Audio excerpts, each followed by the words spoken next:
अस्सलाम वालेकुम। मैं सैयद एहतिशाम रिजवी। आज रोज़ाना न्यूज़ में तो आपके सामने नहीं हूँ, लेकिन मैं अपना नज़रिया लेकर के आया हूँ और बहुत इम्पोर्टेंट नज़रिया है। इस नज़रिए को लोगों तक पहुँचाइएगा, लोगों तक शेयर करिएगा, लोगों को बताइएगा, लोगों को ख़ास करके मुसलमान भाई इस बात को सिर्फ सुने ना बल्कि अपने जहन में उतार लें।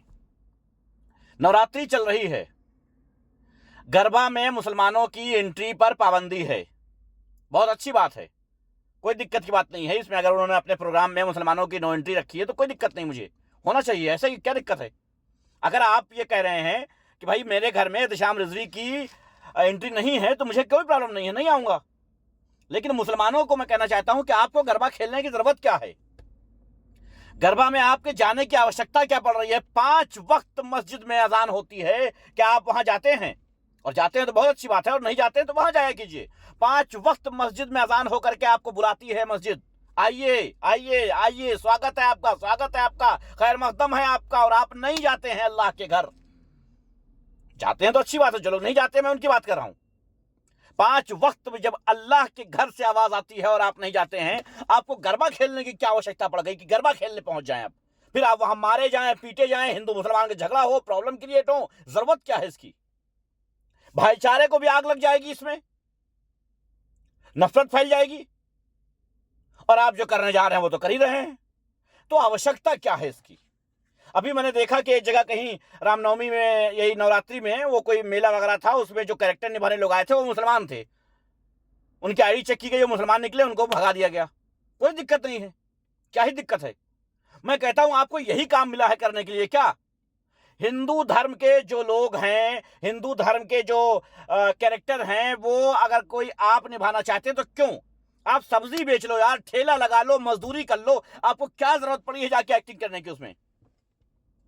जब नहीं एक्सेप्ट है उनको, उनके धर्म का मामला है ये, मैं नहीं कहता हूं कि ये जबरदस्ती है, उनके धर्म का मामला है, ठीक है। उनको लगता है कि भाई एक मुसलमान राम के कैरेक्टर में मुझे नहीं पसंद है तो नहीं होना चाहिए, ठीक है, नहीं करेंगे, हम मजदूरी कर लेंगे जाके, हम नहीं करेंगे ये जाकर के रामनवमी में जाकर के जो है कोई कैरेक्टर निभाएं, क्यों करें?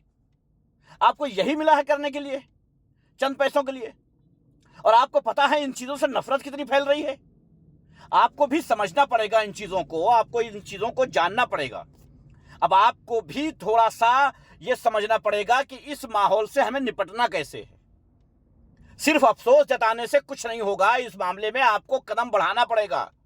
चाहे गरबा हो, चाहे दूसरे मामलात हो, ऐसे किसी धार्मिक प्रोग्राम में, दूसरों के धर्म के प्रोग्राम में हम अपनी एंट्री जबरदस्ती क्यों करना चाहते हैं? हम क्यों परेशान हैं गरबा खेलने के लिए? हम क्यों परेशान हैं लगातार किसी कैरेक्टर में आने के लिए? हम अपने काम में व्यस्त क्यों नहीं हो जाते हैं? दूसरा काम क्यों नहीं देख लेते हैं? मुसलमानों, ये बात समझनी होगी आपको। जो माहौल है देश का, इस माहौल को किस तरीके से मैनेज करना है, ये आप सबको सीखना पड़ेगा, जानना पड़ेगा, समझना पड़ेगा। इस तरह से काम नहीं चलेगा कि जबरदस्ती आप पहले पहुंच जाएंगे, फिर आपकी आईडी चेक की जाएगी, फिर आपको मार के भगाया जाएगा, फिर वो इशू बनेगा, फिर वो धर्म की लड़ाई होगी, फिर वो गुंडागर्दी होगी। क्या जरूरत है ये सब करवाने की? अपने घरों में बैठो ना। मैंने देखा कि शामली में ठेलों के ऊपर, सब्जी की दुकानों के ऊपर बोर्ड लगा दिया गया है सनातनी। अच्छी बात है, बहुत अच्छी बात है। आप चाहते हैं कि सिर्फ सनातन धर्म के लोग सनातन धर्म के दुकान से खरीदिए, हमें कोई प्रॉब्लम नहीं है, हमें कोई प्रॉब्लम नहीं है। लेकिन एक बात समझ लीजिए कि क्या ये माहौल देश का जो बन रहा है, ये हमारे बच्चों के लिए ठीक है? अब मैं हिंदू भाइयों से पूछता हूं कि आपने शामली में ठेका जो है लगा दिया, सबके ठेलों पर और आपके दुकानों पर लगा दिया कि सनातनी, आप सब्जी सनातन धर्म से खरीद लेंगे, अच्छी बात है, खरीदिए।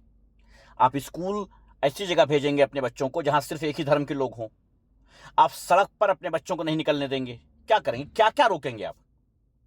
देखिए, इन सबसे कोई फायदा नहीं है, इन सबसे कोई फायदा नहीं। अगर आप समाज में रहते हैं, किसी समाज में अगर आप रह रहे हैं, तो समाज में हर तरह के लोग होंगे, हर तरह के लोगों के साथ आपको जीवन यापन करना है, और यही समाज कहलाता है, इसी को समाज कहा जाता है कि हर तरह के लोग हैं उसमें।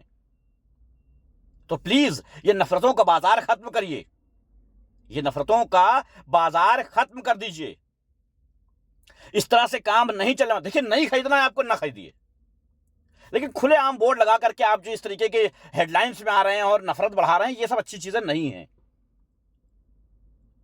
मैं सोचता हूं कि मैं किस दुनिया में जी रहा हूं कि एक हिंदू एक मुसलमान से सामान नहीं खरीदेगा, कल को मुसलमान कहेगा हम हिंदू से नहीं खरीदेंगे। तो बट रहा है ये समाज। क्या हमारे देश को फिर से बांटने की तरकीबें खोजी गई हैं? ये जिस तरह से मैं मुसलमानों से कहता हूं कि तुम गरबा में न जाओ, तुम रामलीला में न जाओ, तुम ऐसी चीजों ऐसी जगहों पर न जाओ जहां पर तुम्हें मारा जाए, पीटा जाए, भगाया जाए और इशू बनाया जाए, जिस तरह से मुसलमानों से कह रहा हूं, उसी तरीके से मैं हिंदू भाइयों से भी कह रहा हूं कि भाई इस तरीके से देश नहीं चलता है, समाज नहीं चलता है। आज आपकी उम्र 30, 40, 50 हो गई है, ठीक है, कल के आपके बच्चे कहां जाएंगे?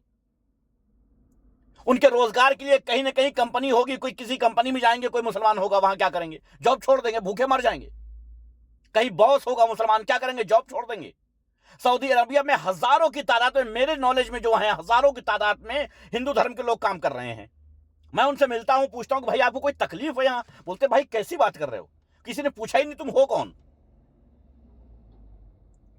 देखिए, अगर जिंदगी जीना है तो आपको ये चीजें खत्म करनी पड़ेंगी। फलाने फला हैं इस वजह से हम इनसे नहीं मिलेंगे, फलाने फला हैं इस वजह से ये नहीं करेंगे, ये छोड़ दीजिए। और मेरे भाइयों मुसलमानों, गैरत अपनी अगर जिंदा रख सकते हो तो रख लो। मैं बहुत शब्दों का इस्तेमाल कर सकता हूं, यानी कि बहुत अल्फाजों से मैं आपको समझाने की कोशिश कर सकता हूं, लेकिन नहीं कर रहा हूं। यहां पर आपकी जो एक्टिविटीज हैं ये बहुत गलत तरीके से होती जा रही हैं।